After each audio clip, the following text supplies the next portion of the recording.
Today, I'll be sharing with you a venison backstrap recipe using my Oklahoma Joe's Bronco grill. I'm a hunter, so I'm constantly looking for new ways to spice up my venison. Let's dive right in. Hi folks, my name is Allie DeAndrea. Tonight I'm cooking up some venison backstrap on my Oklahoma Joe's Bronco grill. I don't know if you can hear this or not, but it is storming outside pretty bad. We've got some heavy lightning, heavy thunder. I'm in Florida right now, and this is like classic summertime weather where it's sunny and beautiful all day, and then the evening rolls around and so do the showers. But with this recipe, there's quite a bit of prep work, and I'm going to be marinating this venison. So whether I'm actually able to grill this tonight or tomorrow night, this prep work is a necessary part of the process regardless. So let's jump right into it. So right here I have some beautiful venison.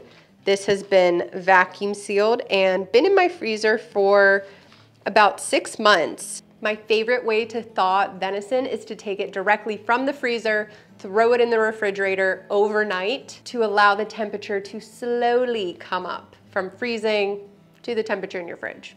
Abby Girl is with me tonight. She is the sous chef extraordinaire. First thing to do is to remove the silver skin from the venison. I like to leave the silver skin on my backstrap while it's in the freezer and then remove it immediately before cooking. I find that it acts like an extra layer of protection against freezer burn, and it really doesn't take much to just remove it right before I cook. So now that we have this beautiful, clean piece of venison backstrap, I'm going to mix up our marinade. So while my hands are still bloody, I'm gonna, oh, that one caught my eye. I'm gonna throw this into a bowl, clean bowl, and then I'll add my marinade on top of it. Wash your hands. For the marinade, I'm adding 1/4 cup of olive oil, 1/4 cup of soy sauce, and 2 tablespoons Worcestershire sauce. Did I say that right? Worcestershire. Worcester. A sprig of fresh rosemary, and some fresh parsley. And finally, some freshly ground black pepper. I grabbed some tongs, now I'm going to mix this up. Lovely. I'm gonna cover that puppy with some plastic wrap, throw it into the fridge for at least 2 hours, but up to 24 hours. Now let's make our compound butter. This is a compound herb butter, so you're going to want to start with 1 stick of butter, preferably unsalted, that way you can season it to your liking. If all you have is salted, no big deal. Just be mindful of that. You may not need to add as much salt. Leave it out on the counter for a while so it gets super soft. And here in Florida, I think what's our home at? Maybe 76 degrees. It gets nice and soft very quickly. Add that to your bowl. Oh my God, why does that look so good? Smush that down. Oh, it's so soft. That's so great. Okay, next, let's chop up some herbs. So I have some parsley, some very sad looking parsley. It's sad, but it's still fresh. I tried to put it in some water to plump her up a little bit. I'll remove some of the ones that are a little more wilted, like those. Yeah, I'll put those ones to the side. And I'm just going to pinch off the leaves so that I have about 3 tablespoons.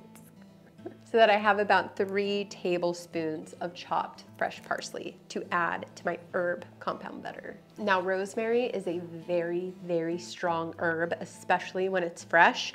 So I'm adding just the tiniest little bit of this, really just a couple of little sprigs that I'm also going to chop up super fine. A little bit of rosemary.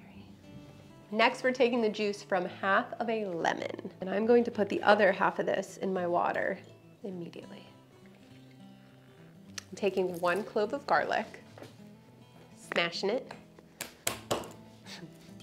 That helps crack the skin so that you can peel it off a little bit better. It's still a pain, it's always a pain. Peeling garlic is no fun. Now I'm going to take my handy dandy grater.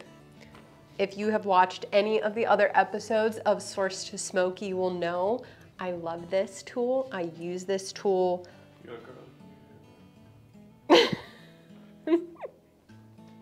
If you've watched any episodes of Source to Smoke, you know how much I love this tool. I use this almost every time I cook. frankly, whether I'm grating cheese or grating ginger or grating garlic.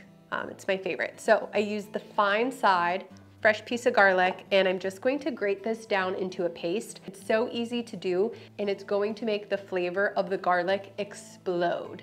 The more surface area you expose on the garlic, the more of that flavor that's going to be released. So be warned, if you're sensitive to garlic, just mincing it will be a little less pungent than grating. Now some black pepper. Freshly grated black pepper is absolutely the way to go. And I'm grating about a teaspoon. Now let's mix this bad boy up. It is beautiful. It is fragrant. Let's try it. Wow. Woo, woo, woo. Tons of flavor. Saltiness is good. Definitely doesn't need any more salt. If I used unsalted butter, I would definitely want to add some kosher salt. But we are good. Good to go. So now, I'll show you how we roll this up. I'm going to take some plastic wrap. This is really easy. Pour the butter out onto your plastic wrap. Roll this up. Get it in the shape that I want. Now I can put this little log into the refrigerator.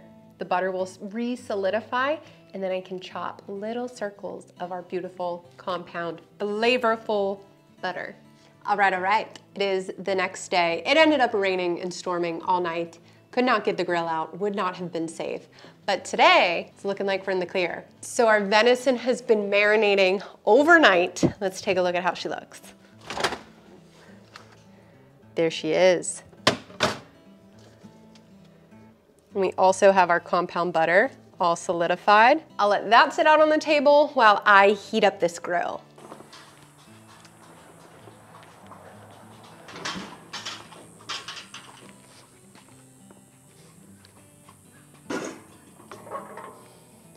Yeah. Put that guy here. The charcoal is starting to light. Let me show you what I've got going on. So I have the charcoal purposefully offset to the left. So we have a cool side of the grill and then what will be a hot side of the grill, also known as direct heat and indirect heat. This setup is very important for once I get my meat on the grill. So we'll let that get going. I like to leave the lid and both dampers open for about 20 minutes while those charcoals light. They will be white and hot when they're ready to go. I'm gonna head back inside and finish prepping the meat.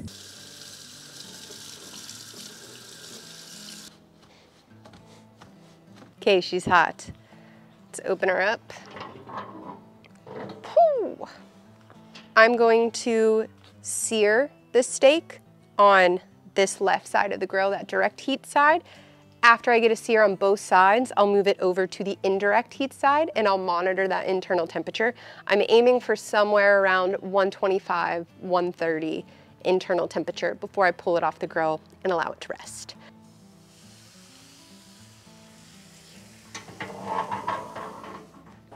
Oh my. All right, I have my beautiful compound butter that we made last night that is all solidified from the refrigerator.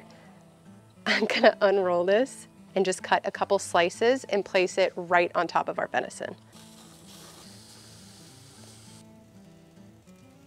Right into the center, 104, which is good. So I can remove that, close this down, and now the steak will come up to temperature nice and slow on the indirect heat side. That butter will start to baste the meat and add some much needed fat to this super lean venison. We'll let the grill do its magic. All right, pull her off. I put a glove on to slice the meat, which I don't normally do, but I kind of like it. It keeps my hand clean. Abigail's panting, it's so hot outside. Oh my God, it looks amazing. All right, I'm gonna cut into some little pieces. Cheers, I'm just diving right in. No sauce, no nothing. Super simple. All of the flavors are really, really mild. The marinade complements the taste of venison so well. And I wish I had a little dish full of our compound butter all melted, and I would just dip this in the melted butter. That would be unreal.